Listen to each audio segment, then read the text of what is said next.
Nous allons présenter l'interface graphique de SolidWorks. Lorsque nous démarrons le logiciel, c'est cette première fenêtre qui s'affiche. Pour démarrer un projet, nous allons nous rendre dans la barre de menu, ensuite cliquer sur Nouveau. Où nous allons tout simplement utiliser le raccourci clavier CTRL-N. Ensuite, cette fenêtre s'ouvre à nous, cette boîte de dialogue s'ouvre à nous pour nous demander quel type de projet est-ce que nous voulons créer. Dans SolidWorks, nous avons la possibilité de créer 3 projets. Le projet de pièces uniques, un projet d'assemblage ou encore un projet de mise en plan.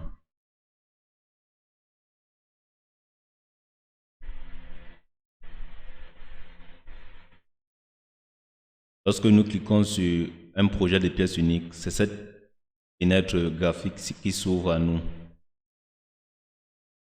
Cette fenêtre graphique comporte plusieurs parties.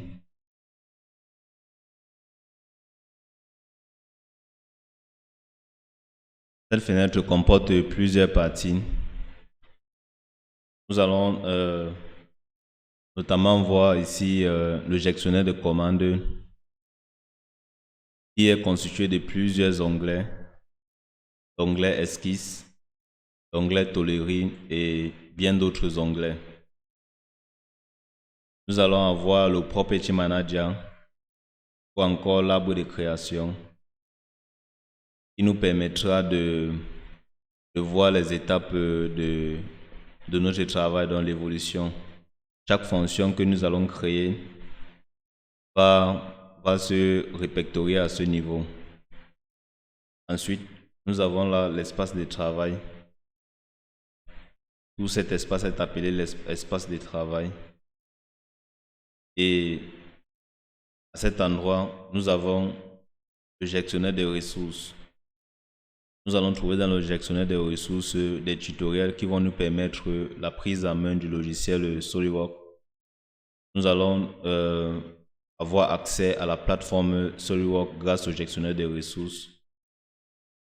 Nous allons, grâce au gestionnaire des ressources, utiliser la toolbox qui nous permettra d'ajouter des composants dans notre assemblage.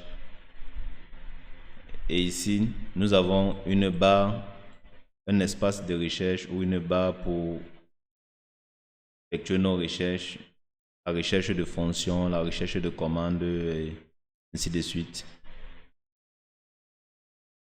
Nous avons à cet endroit paramètres. Lorsque nous déroulons paramètres, nous allons constater qu'il y a d'autres compléments SolidWorks qui ne sont pas certainement activés et que nous allons activer dans un certain cas pour effectuer certaines opérations, certains travaux.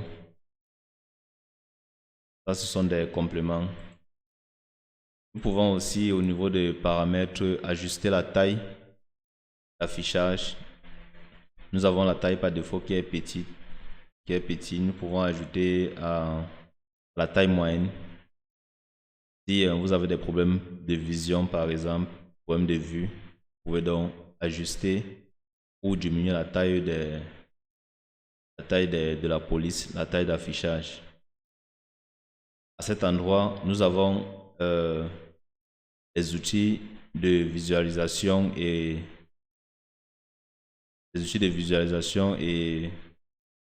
d'orientation. Donc, nous pouvons décider de zoomer ou de dézoomer lorsque nous travaillons.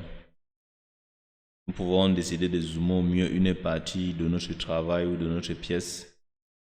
Ici, nous avons les outils d'orientation de vue pour orienter notre vue, donc choisir une disposition appropriée pour notre vue. Ici, nous avons les outils, nous avons un outil très important qui nous permettra de cacher ou d'afficher certaines entités ou certaines pièces. Nous allons par exemple à ce niveau cacher les esquisses. Nous pouvons ici, si nous décochons là, cacher les codes d'esquisse, ainsi de suite. Nous avons ici les unités. Nous pouvons donc faire le choix des unités que nous voulons utiliser durant notre conception. Ici, nous avons là les unités en pouces et les unités métriques.